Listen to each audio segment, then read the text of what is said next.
Mesdames et messieurs, bienvenue à tous. Place à notre invité. Amphi FM, l'invité du jour. Nous sommes honorés aujourd'hui de recevoir dans Amphi FM Madame Ndak Mbouch. Elle est enseignante de formation et actuellement elle est au ministère des Affaires étrangères. Madame, bienvenue. Oui, bonjour, merci. Tout le plaisir est pour nous de vous recevoir aujourd'hui dans Amphi FM sur Radio Chine Internationale.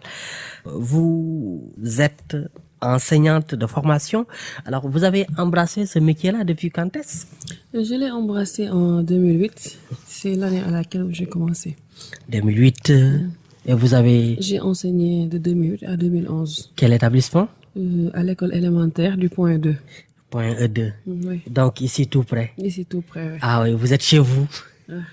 Merci beaucoup. Alors, pendant ces années-là, entre 2008 et 2011, vous avez été enseignante. Dites-nous d'abord, en ces temps-là, en ce moment-là, quel a été vos rapports avec vos apprenants? Voilà, c'était un rapport entre mère et fille, et mère et enfant, et entre sœurs et petits frères, petites sœurs, entre autres. Et j'étais aussi jeune enseignante. Du coup, il y avait cette complicité avec les élèves. Et au moment de quitter l'enseignement pour autre métier, si je peux dire, des regrets ou bien? Ça n'a pas été trop facile. Ça n'a pas été trop facile parce que il y avait une famille qui était là, qui était déjà constituée. Donc, il y avait un fort sentiment qui me liait aux apprenants et aussi à la communauté éducative. Mais je me dis que c'est juste un cheminement. Je continue d'être enseignante à vie. Oui. Enseignement dans le cœur, comme on le dit. Ouais. Et quelles ont été vos motivations, ce qui vous ont poussé à choisir d'abord ce métier-là, même si aujourd'hui vous n'avez plus les craies entre les mains? C'est déjà par vocation. C'est par vocation. Aussi, j'ai trouvé une référence dans ce métier-là. J'ai trouvé une dame de silex qui a constitué une référence en moi que j'ai vue enseigner et j'ai apprécié les qualités. Il y a aussi mes maîtres qui m'ont marqué aussi. Donc, autres. il faut aimer l'enseignement avant d'y aller. Avant d'y aller. Oui. Et aujourd'hui, vous n'avez plus, comme je l'ai dit, les craies entre les mains, les stylos rouges, en train de faire les corrections. Alors, dites-nous comment cette transition est arrivée? Voilà, on se dit que l'enseignement, il y a un plan de carrière dedans. Et dans la vie de tous les jours, on aspire à aller peut-être plus haut, plus loin, embrasser autre chose, tenter d'autres horizons. Donc, du coup, c'est venu comme ça. Et puis, voilà. Ouais. L'opportunité s'est présentée et vous l'avez... Voilà. Lancé, oui. Et le regard qu'un enseignant porte sur, globalement, l'éducation au Sénégal, c'est quoi? Je dirais qu'on a un très bon système éducatif. On a même le meilleur système éducatif en Afrique. Voilà, je trouve il y a juste des choses à améliorer davantage et puis bon, voilà. Mais on a un très bon système éducatif. Ouais. Le niveau est là. Le niveau est là, le niveau est là. Il suffit juste de renforcer un tout petit peu encore les capacités, renforcer l'engagement. Oui. Et pour être un bon enseignant, c'est quoi? Il y a un secret? C'est d'abord aimer ce que l'on fait. D'abord aimer ce que l'on fait et prendre les enfants comme ses propres enfants et se dire que c'est un engagement patriotique. Et je pense qu'un enseignement, c'est une vocation, comme je l'ai dit. Et puis, on a des comptes à rendre parce qu'on nous confie des enfants. Donc, on se doit de faire le maximum pour leur donner assez de connaissances. Voilà, je pense que c'est un engagement patriotique, c'est une vocation. Et la formation. Un don de soi. D'abord, un enseignant, il est formé. La formation, généralement, ça dure combien de temps? Ça dépend des années. Au fil des années, la formation a évolué. Mais un enseignant, c'est d'abord la formation initiale. Et ça ne se limite pas seulement à cela, parce qu'il y a la formation continue. Oui. Oui, on parle de formation initiale et de formation continue. tant qu'on est dans les classes, on continue à recevoir cette formation-là à travers les cellules d'animation pédagogique et les séminaires qui sont organisés.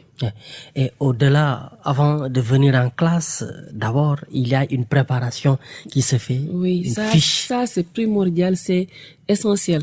Il y a une préparation mentale qu'il faut faire d'abord. Il y a la fiche qu'il faut faire, se préparer correctement avant d'entrer en classe pour ne pas entrer dans le tâtonnement. Parce qu'un enseignant, c'est pas le tâtonnement. Il faut pas être là à hésiter ou bien dire des choses que tu ne maîtrises pas. Vu le monde maintenant, le niveau des élèves, les nouvelles technologies. Donc, je pense qu'il faut se documenter, se préparer. Voilà. Ouais. Il y a une préparation à faire. À faire. Et dites-nous, ces moments-là, j'imagine quand on vient vous inspecter, un inspecteur est dans votre classe pour vous noter. Ces moments-là, comment ça se passe? Voilà, si on a été très bien formé, on est habitué à cela, parce que durant la formation, on fait des simulations. Oui. On fait des simulations, il y a un groupe d'inspecteurs qui est là, il y a nos collègues enseignants qui sont là, on simule des leçons, on fait des stages dans les écoles élémentaires, du coup, c'est pas trop de stress. Et puis les inspecteurs, nous sommes familiers, nous les voyons presque tous les jours. Donc si on a très bien préparé sa leçon, on doit être dans les dispositions de recevoir n'importe qui dans sa classe et être à l'aise. Parce que n'oublions pas que c'est notre classe. Donc, on se doit d'être à l'aise, dominer notre monde, quoi. Oui, on est le maître. On est le maître. Chers auditeurs de Radio Chine Internationale en FIFM, nous recevons aujourd'hui Madame Ndeye Ndat Mbodj. Elle est enseignante de formation et actuellement elle est au ministère des Affaires étrangères, enseignante. Un enseignant a un plan de carrière et elle a évolué dans cela. Aujourd'hui, elle est au ministère des Affaires étrangères, n'est-ce pas? Oui. Vous y faites quoi concrètement? Au ministère des Affaires étrangères, je suis au bureau droits humains et contentieux. Parce que quand j'étais au ministère de l'Éducation, quand j'ai quitté les classes, je suis partie au ministère de l'Éducation où j'ai fait 10 ans là-bas. Donc, j'ai eu à embrasser, j'ai fait la gestion de projets, les projets de développement. J'ai eu à travailler avec les projets qui ont en charge la protection de l'enfant. Donc, au niveau du ministère des Affaires étrangères, c'est en continuité. Je continue toujours de travailler avec la protection de l'enfance, les organismes qui gèrent tout ce qui touche à la protection de l'enfance. Ouais. Et au ministère, excusez-moi, de l'Éducation nationale, vous y avez fait 10 ans, vous avez dit? Oui, j'étais au bureau de suivi comme assistante de direction. Après, j'ai fait quelques formations en assistant en bureautique. J'ai fait des formations en informatique et j'ai quitté là-bas pour aller au niveau de l'inspection générale. Ici, au Point E, c'est là-bas où j'ai fait la gestion de projet, management de projet, de développement. Et c'est là-bas où j'ai commencé à faire assistante de projet, assistante chargée des projets. Et après la licence, j'ai été mutée au niveau de la direction de la planification pour me permettre de pratiquer ce que j'ai appris. Donc, c'est là-bas où j'ai commencé à faire la planification, le suivi, l'évaluation. Jusqu'à maintenant, je suis en master, voilà, en ligne. Et j'ai eu à faire quelques formations avec les organismes en ligne. Oui. Des certifications, oui. Finalement, comme on le dit, les enseignants sont les mieux outillés à réussir à différents concours. Cela est prouvé. Oui, cela est prouvé parce que quand on est dans l'enseignement, on taquine plusieurs disciplines. On est dans les sciences, on est dans la littérature, on est dans beaucoup de choses. C'est ce qui forge notre capacité à être à l'aise dans presque tous les concours. On taquine beaucoup de disciplines. C'est ce qui fait notre polyvalence. Oui. Polyvalence et vous vous adaptez à n'importe quelle situation. Oui, voilà. Justement. On gère les masses, donc on est obligé de... Et aujourd'hui, vous avez quelle autre ambition, au-delà de ce que vous faites actuellement? Au-delà de ce que je fais, j'aimerais bien intégrer les projets humanitaires à l'échelle internationale. Pourquoi pas? C'est toujours dans le souci de bien servir mon pays. Et je rappelle donc que nous sommes avec Ndeye Ndat Mbodj, elle est enseignante de formation et un CV quand même riche sur Amphi FM, Radio Chine Internationale, la 102.9 Dakar et Saint-Louis, 106.6 Kaolack et Ziguinchor, sur internet www.rcisénégal.com.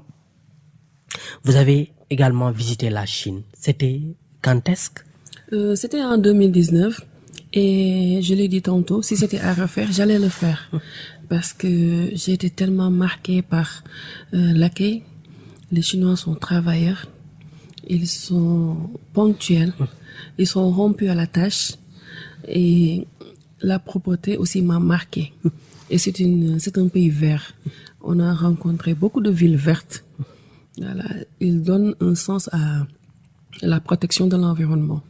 Et nous sortons juste la semaine mondiale de l'environnement, la journée mondiale de l'environnement récemment.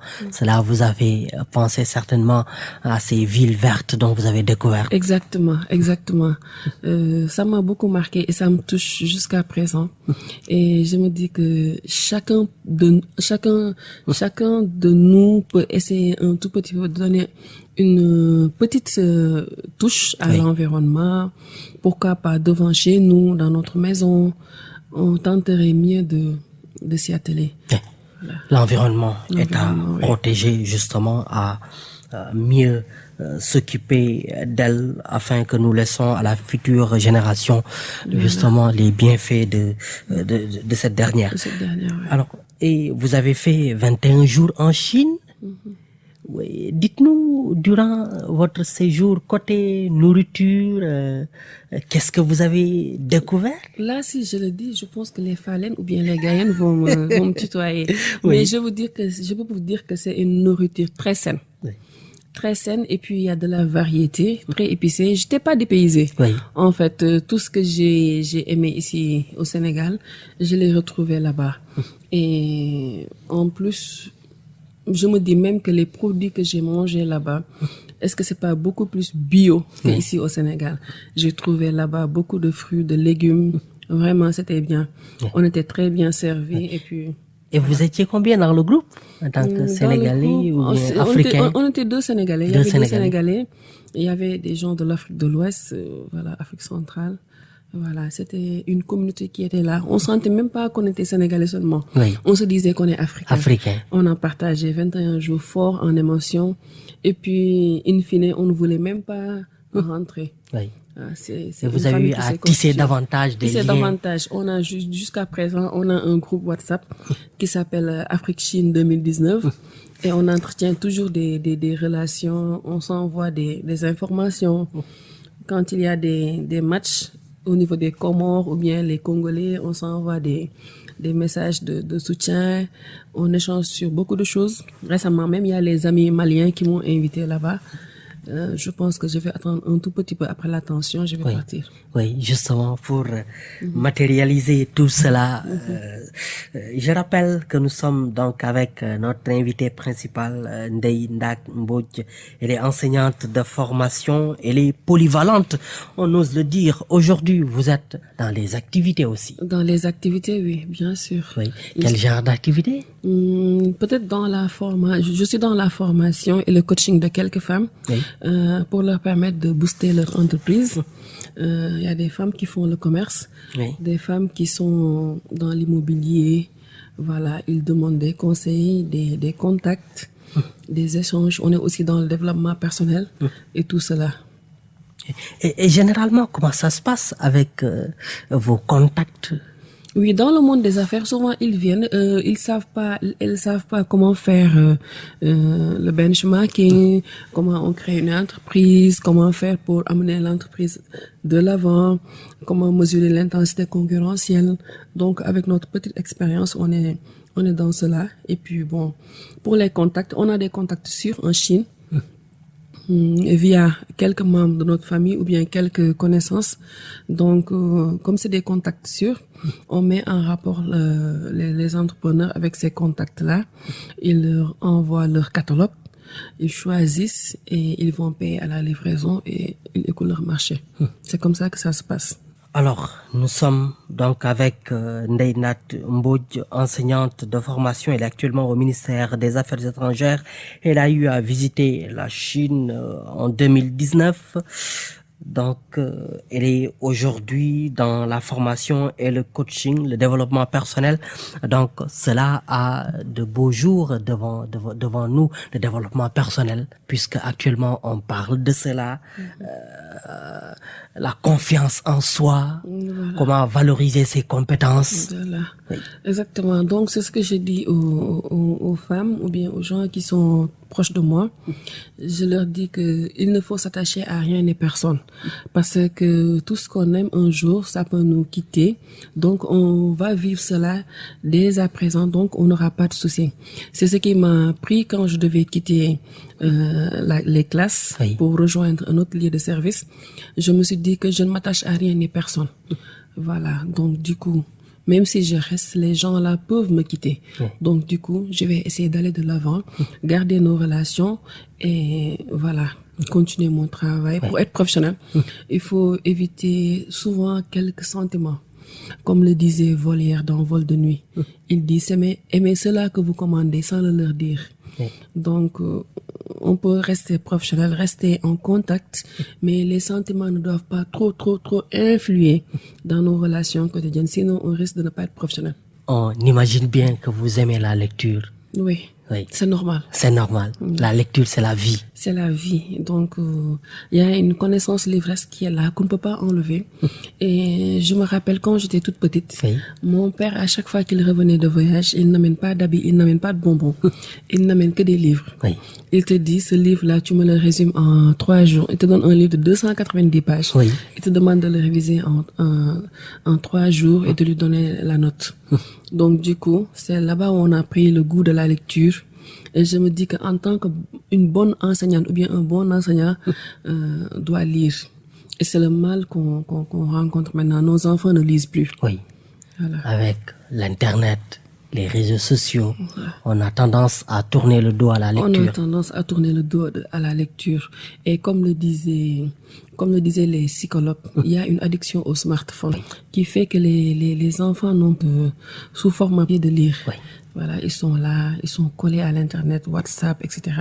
Et ils pouvaient en faire une utilisation intelligente. Voilà, ils pouvaient en faire une utilisation intelligente. Même la lecture numérique, ça existe, mais malheureusement, On n'est pas trop on concentré. n'est pas trop concentré. Donc, il faut une prise de conscience Il faut une sur ce prise de plan-là. conscience surtout. Il faut une prise de conscience, voilà, parler avec les ados, voilà, parler avec eux, les sensibiliser sur la question, multiplier les formes de discours. Pourquoi pas organiser des panels pour les conscientiser. Ça a été donc un plaisir de vous recevoir aujourd'hui, Madame Mbodj, dans Amphi FM sur Radio Chine Internationale. Votre dernier mot? C'est partagé. C'est un réel plaisir pour moi de partager ces moments avec vous, avec la Radio Chine Internationale. Donc, je me sens même redevable parce que quand j'ai quitté la Chine, j'ai appris énormément de choses. Oui.